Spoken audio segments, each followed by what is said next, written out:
Welcome to the Cabral Concept, where board-certified naturopath and integrative health practitioner Dr. Stephen Cabral shares how he was diagnosed at the age of 17 with a life-altering illness and given no hope for recovery. It was only after studying and traveling all over the world did he discover how to combine ancient Ayurvedic healing practices with state-of-the-art naturopathic and functional medicine to fully rebalance the body and re-energize it with life. It's time to discover how to get well, lose weight, and finally feel alive again. And now, here's your host, Dr. Stephen Cabral.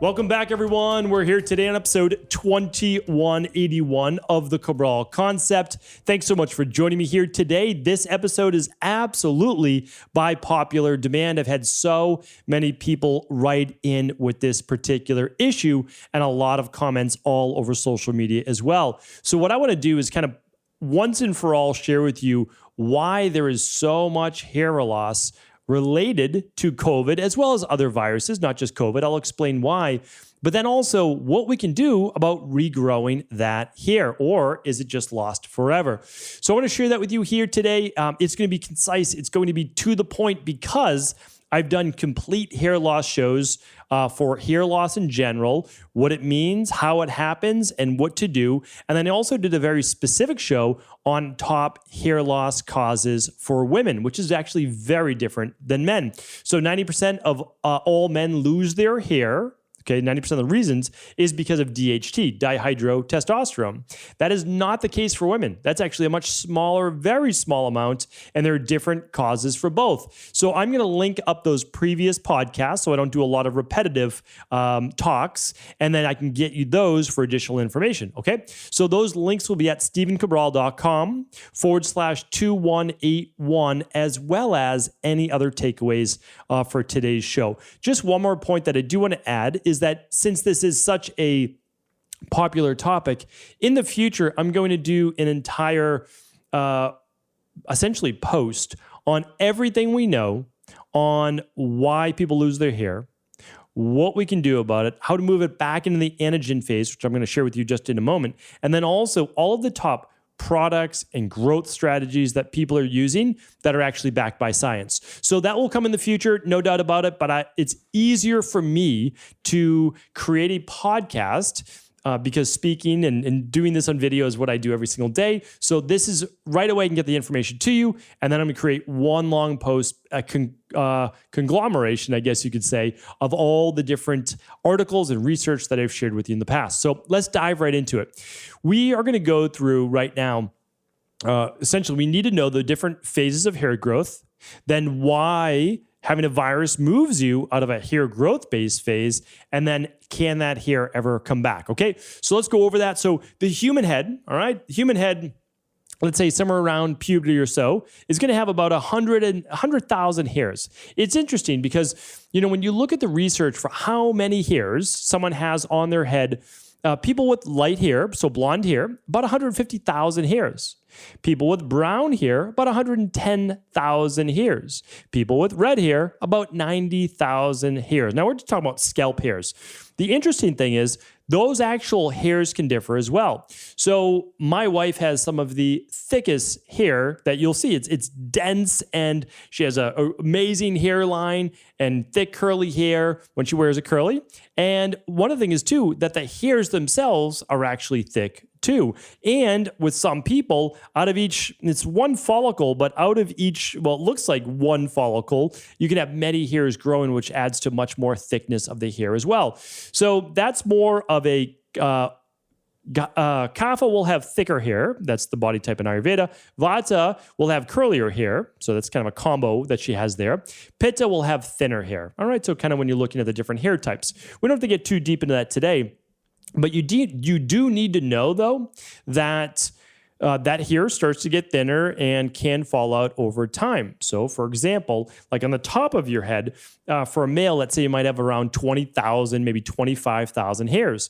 Well, by the time you get into your 30s, most men are already starting to lose some hair. By the time men get to their 40s, 50s, they're definitely losing a larger amount of hair. By the time men get to 70, most men have lost a decent amount of hair, and some, and again, the ranges are somewhere like 25 to 35% do not have hair on the top of their head. That's for men. That's not supposed to happen for women. And the reason is the difference is dihydrotestosterone, called DHT. Okay, DHT is converted from testosterone to dihydrotestosterone. That dihydrotestosterone can cause thinning of the hair on the head, weakening of the hair follicles, and for the hair to fall out itself. It can also cause inflammation of the prostate, as well as other issues.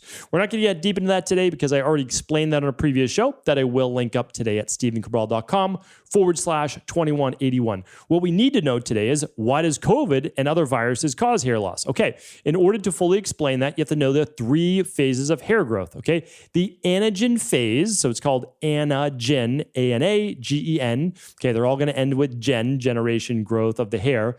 And so how you want to think of it like this: hairs will grow, and it's funny because like the follicle, the hair itself, the anagen phase is said to last around 6 to 8 years. Now, again, that's gonna wildly vary. It really is. But just understand that the reason why you still have hair on your head is that for the majority of the time, and it doesn't go for each hair, obviously, different hairs move in and out of the cycle, the hair is growing for 6 to 8 years. The best way to think of this is more of an analogy to our red blood cells in our body, okay?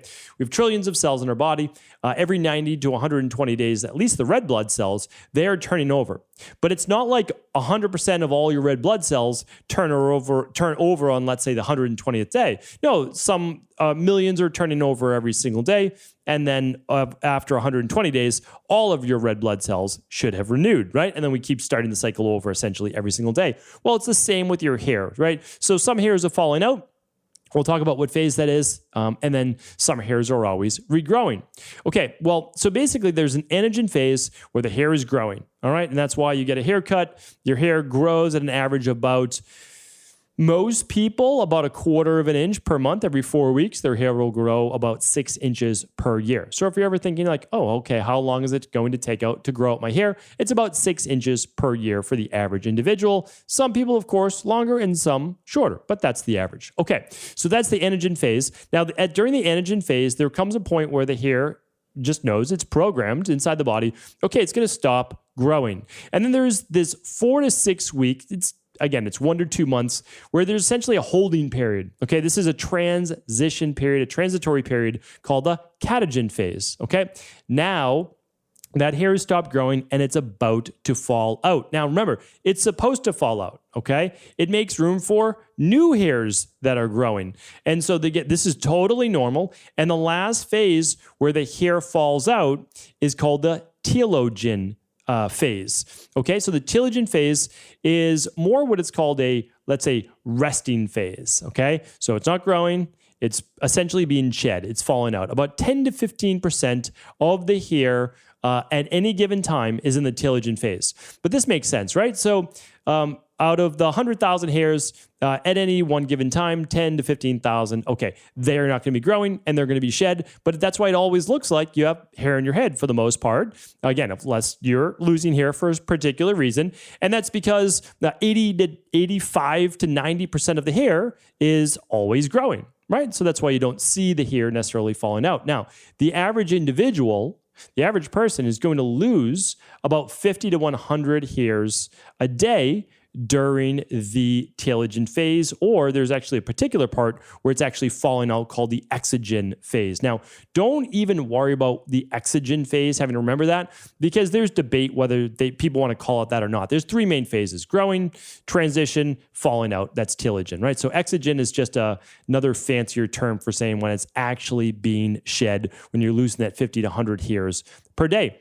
And this phase lasts about 2 to 5 months. Sometimes it can even last 5 to 9 months before those new hairs start to grow in. Okay, this is a period where the hair might start to look like it's thinning. So now you ask yourself, okay, well, what does any of this have to do with COVID and why I'm losing my hair after getting this virus? Let me share with you why that is. It actually has nothing to do with COVID itself. It has nothing to do with it. What it has to do with is a viral illness. Now, it could be bacterial, that is induced typically by a high fever. Okay, so a lot of people who didn't get the latest strain, I'm not even going to start to name the strains because I'm sure I might get banned or censored for that, even though I'm not saying anything negative about anybody anywhere in the world. What I want to share with you is this, is that anytime you get a high fever virus, okay, or again, bacterial infection, there is a big stress in the body, okay? When that happens, the body, not everybody's, okay, not everybody, right? Not everybody who got COVID has hair loss. The body begins to shift into a repair phase, a slowing phase, and a telogen phase. So it's not putting its resources towards that anagen phase. So a high stress or high fever can actually kick the body into that telogen phase more rapidly than it was supposed to.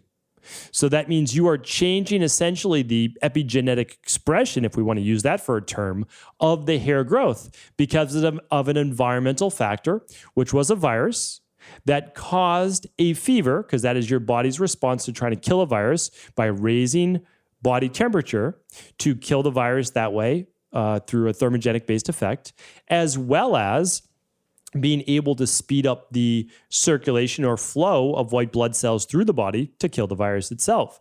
So this is actually a normal process.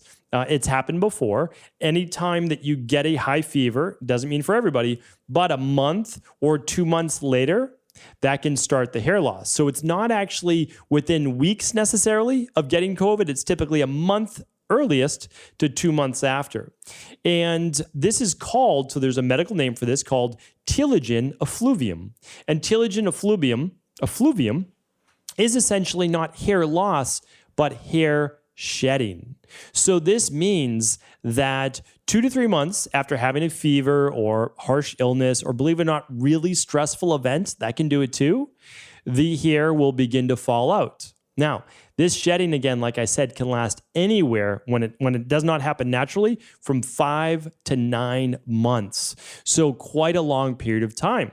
The problem is that many people that I know and have spoken with don't have enough hair on the head to go through losing not 50 to 100 hairs a day, but hundreds of hairs a day for 3, 5, 9 months. At that time, they would have lost a lot of hair. I mean, if we just start to do the math, they could lose 2,000 hairs easily in a month, right? They could easily lose 500 hairs in a week, 2,000 a month for 5 months. What is that? 10,000 hairs. That's a lot of hair to lose on the head.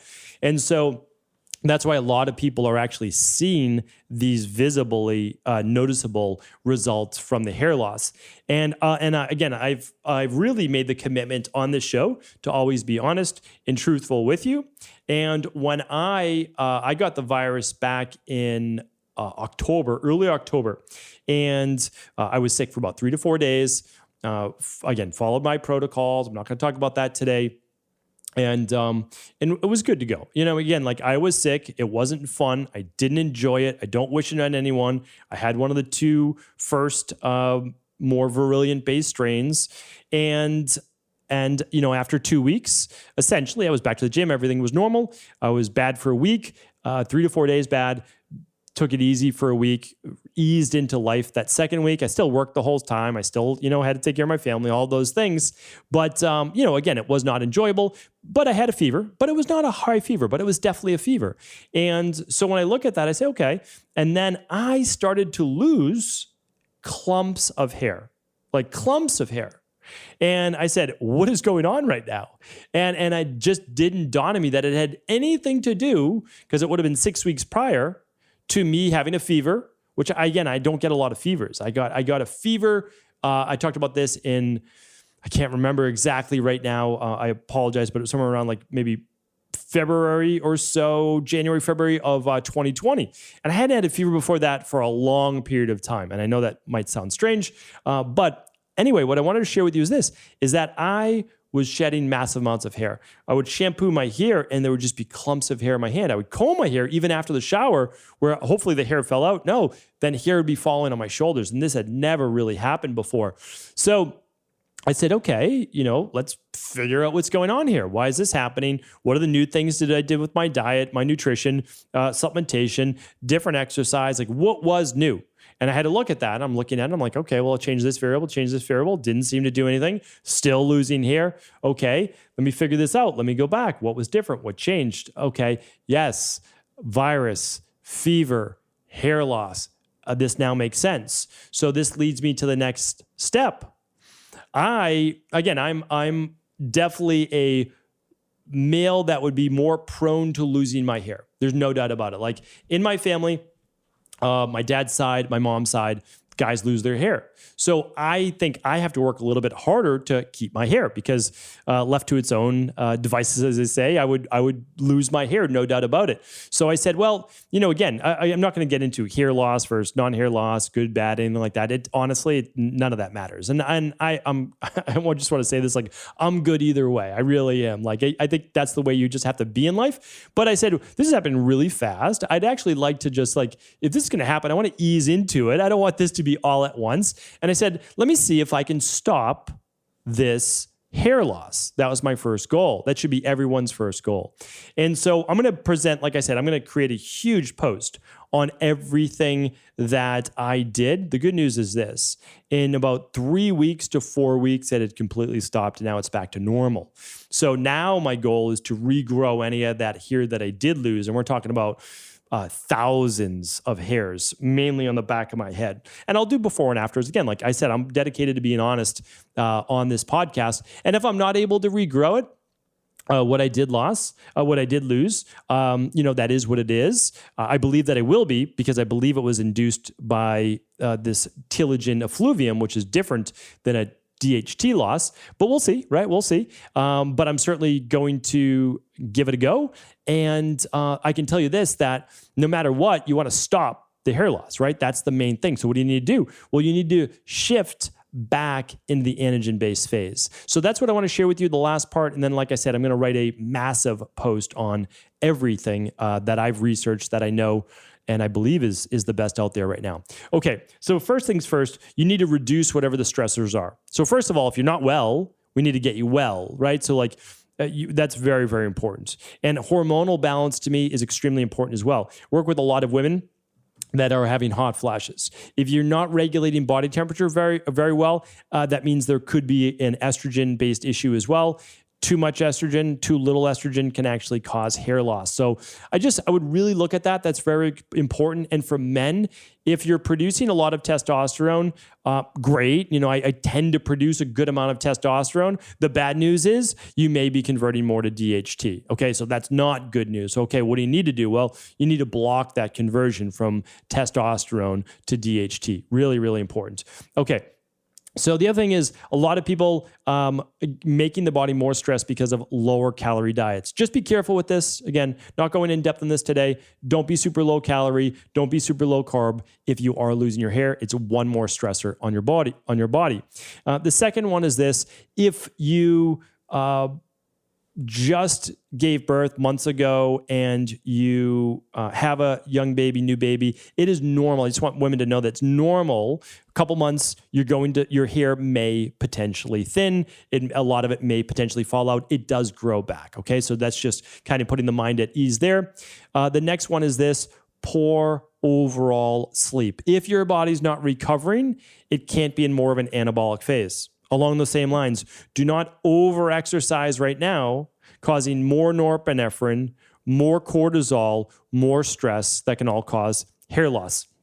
Okay, couple more. Make sure you're using only natural-based products in your hair. Nothing harsh that would affect the scalp, right? Because the scalp is basically the soil. Make sure the soil is clean, moist. Use some natural oils on the hair itself. You can use sesame oil. You could use coconut oil. You could use jojoba oil. You want to, and I'll give you more tips on this as well, but you really want to make sure that scalp is being massaged gently, especially when you're losing hair, but also that it's just a good quality, that's staying tight, that it's not too dry. All these things are very important. Okay. A couple more is don't oversaturate your hair with hairstyling products. I only use natural products in my hair that you could literally eat. things that have, I link it up. So it's on stephencabral.com/resources, but they just should be all natural. They really should. I use a product that has a little bit of bentonite clay. So clay with a little bit of coconut oil, some moisturizer in there as well. It's just a simple product to use. Anybody could use a product like it. And the last one I just want to share with you is just nutrition. It's so vitally important that your nutrition is on point if you want to have good, high quality hair. It's so important. You need to make sure on a daily basis that your hair is given everything it needs to grow. So that means enough carbs, enough fat, and enough protein. Some people are getting too little protein, some too little carbs. Most people are getting enough fat, right? So it's just important to have all of those. The omega-3s are very, very important as well. You don't want too many, omega-6s. And then you also need those vitamins and minerals.